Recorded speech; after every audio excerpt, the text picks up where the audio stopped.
Em Mantena, no Vale do Rio Doce, a Polícia Civil identificou e apreendeu o autor dos assassinatos de 3 pessoas da mesma família no dia 30 de março deste ano. Segundo a polícia, o triplo homicídio foi praticado por um adolescente de 17 anos, enteado do filho de uma das vítimas. O adolescente confessou o assassinato porque o padrasto e seus familiares não aceitavam a sua opção sexual. De acordo com a polícia, antes de estrangular as vítimas, o suspeito as dopou com um remédio de venda restrita.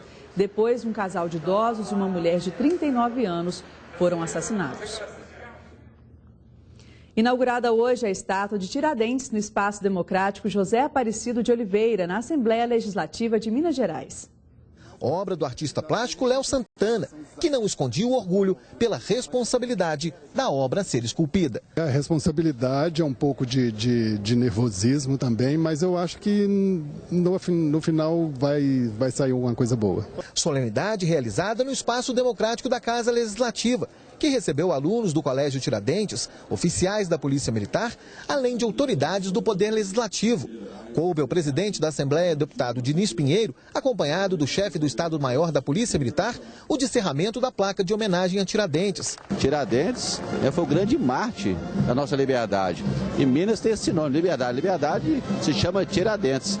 E mais do que nunca, o Brasil está precisando não somente desse ideal libertário, mas acima de tudo dessa coragem cívica de Tiradentes, para construir aquilo que ele pregava, e que ele assinalava com muito fervor, com muito alento, a construção de uma boa nação. Tiradentes estaria fazendo falta hoje, porque o estado de Minas Gerais hoje, como muitos estados da federação, estão absolutamente sufocados com o que a União vem fazendo na questão tributária. Minas Gerais já pagou mais de 20 bilhões nesses últimos 15 anos. O chefe do Estado-Maior da Polícia Militar de Minas Gerais, Coronel Brito, também enalteceu o gesto de simbolismo e a representatividade do patrono das polícias militares para a história e a corporação em Minas Gerais. A nação precisa resgatar os valores que por ele foram pregados no país e que às vezes fica esquecido em nossa memória. A estátua de Tiradentes estará aberta à visitação pública na entrada principal do Palácio da Inconfidência.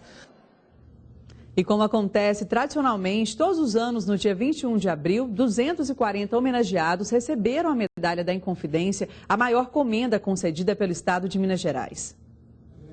Antes do início da cerimônia, o lançamento oficial do livro Liberdade, Essência de Minas. A obra é fundamentada em instantes vividos historicamente pelo Estado. Em seguida, a cerimônia começou com a chegada da Chama da Liberdade e da Guarda de Honra da Polícia Militar, que realizou a salva de 21 tiros.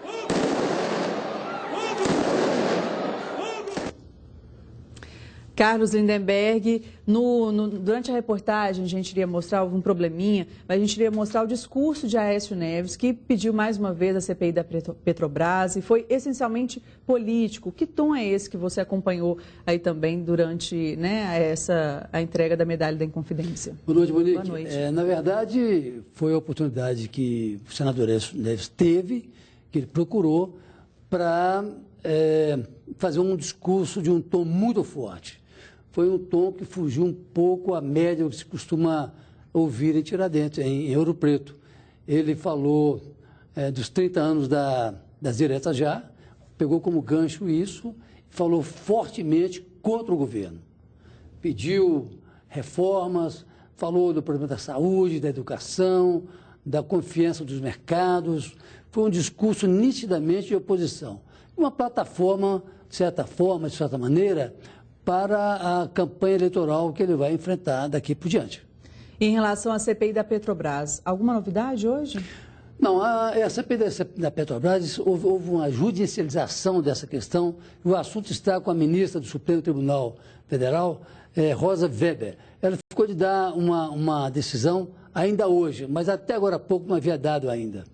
Um outro assunto do dia, Lindenberg, é a polêmica sobre a morte de Juscelino Kubitschek, A Comissão Nacional da Verdade, depois de uma longa perícia, concluiu que o ex-presidente Juscelino Kubitschek morreu realmente num acidente automobilístico e não num atentado. O anúncio oficial foi feito nesta terça-feira pelos integrantes da comissão, com base numa pesquisa e também no laudo pericial sobre a morte do ex-presidente, que atribuiu justamente a morte ocorrida no dia 22 de agosto de 76, na Via Dutra, em Resende, no Rio de Janeiro. A versão oficial é que o carro em que ele estava colidiu com uma carreta após ter sido fechado por um ônibus. O caso é analisado pela comissão desde setembro de 2012, após representação da seção da OAB de Minas Gerais. Essa polêmica, essa novidade põe fim à polêmica, já que a Comissão Municipal de São Paulo havia falado que realmente foi um atentado aí da ditadura militar? Não, eu acho que não, Pelo contrário, eu acho que essa polêmica vai permanecer por uma razão.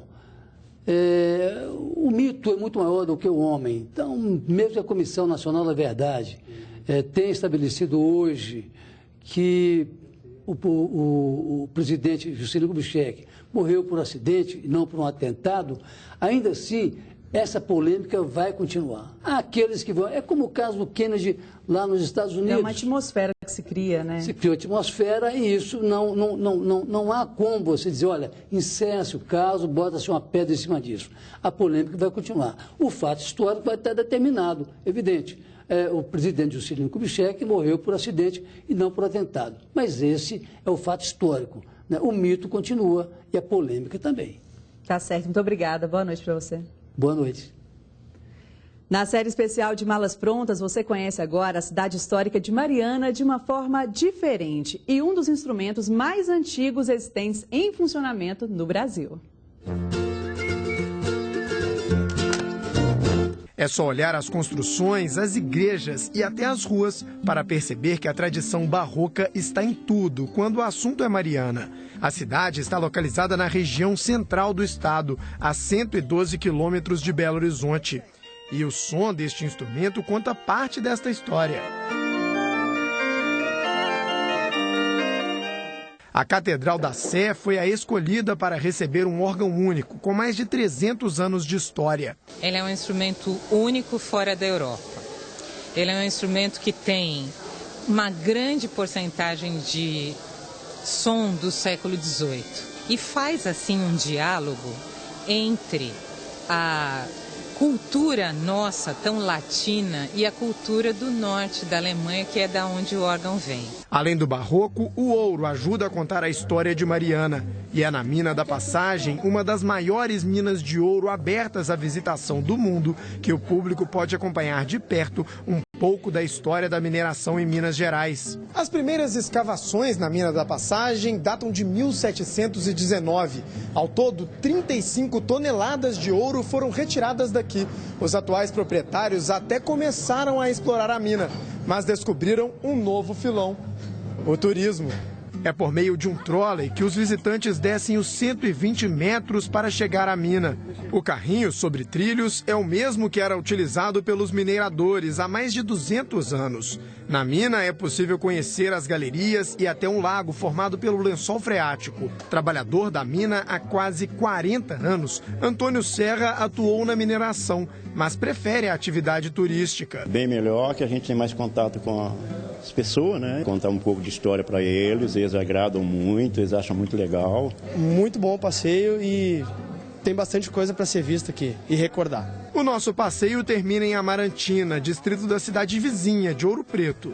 Fundado em 1986, o Museu das Reduções representa de forma fiel 29 construções brasileiras. Entre elas, obras do século XVIII, como a Casa da Câmara e Cadeia, em Mariana, e a Casa dos Contos, em Ouro Preto. E até obras do século XX, como a Igrejinha da Pampulha, em Belo Horizonte. O que diferencia o trabalho, o acervo do Museu das Reduções, dos outros parques temáticos aí, com réplicas e com miniaturas, é exatamente o material que foi utilizado. Eles utilizaram o material mais próximo do material original, sem produto industrializado ou sintético. Muito bonito, todas as reduções são muito bem feitas, são réplicas muito bem trabalhadas. Eu estou achando um trabalho incrível, é realmente assim, maravilhoso você ver cada detalhe dessas construções, né? E agora sim você acompanha a reportagem completa da entrega da medalha da Inconfidência em Ouro Preto. Antes do início da cerimônia, o lançamento oficial do livro Liberdade, Essência de Minas. A obra é fundamentada em instantes vividos historicamente pelo Estado. Em seguida, a cerimônia começou com a chegada da Chama da Liberdade e da Guarda de Honra da Polícia Militar, que realizou a salva de 21 tiros.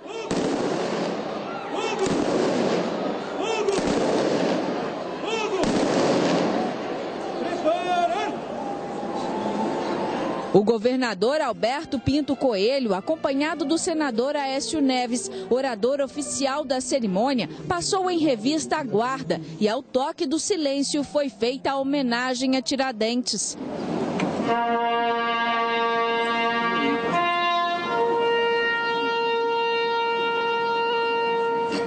Mantendo a tradição de 21 de abril, o governador assinou o decreto que transfere simbolicamente a capital do estado para Ouro Preto. Em seguida, a mais alta comenda, o Grande Colar, foi recebida pelo senador Aécio Neves. Nessa oportunidade, procuramos condecorar personalidades e instituições com serviços relevantes para a sociedade mineira. Entre os homenageados, o diretor do Grupo Bandeirantes, José Saad do Alibe, e o empresário e jornalista Humberto Alves Pereira. Receber a medalha da Inconfidência é uma honra para qualquer cidadão mineiro e brasileiro. E nós, que fazemos parte da imprensa, divulgamos este estado e esse país. Fico muito honrado e agradecido ao governo do estado de Minas Gerais. Autoridades como o prefeito de Belo Horizonte, Márcio Lacerda, e Diniz Pinheiro, presidente da Assembleia Legislativa de Minas Gerais, participaram do evento. E este ano, a solenidade de entrega da Medalha da Inconfidência teve um objetivo a mais: lembrar os 30 anos do movimento Direta Já e os 25 da Constituição do Estado. Essa é sempre uma data de reverenciar e, quem sabe, revisitar a nossa história. E sempre nós encontramos em cada data uma homenagem especial ou uma lembrança que deve ser destacada. O pré-candidato à presidência defendeu a abertura da CPI da Petrobras. A CPI da Petrobras não é uma demanda da oposição, é uma demanda da sociedade brasileira. A seguir, mais médicos se apresentam em BH e ainda novidade na campanha de vacinação contra a gripe. Os detalhes daqui a pouquinho. 7h10, eu volto já. Jornal Band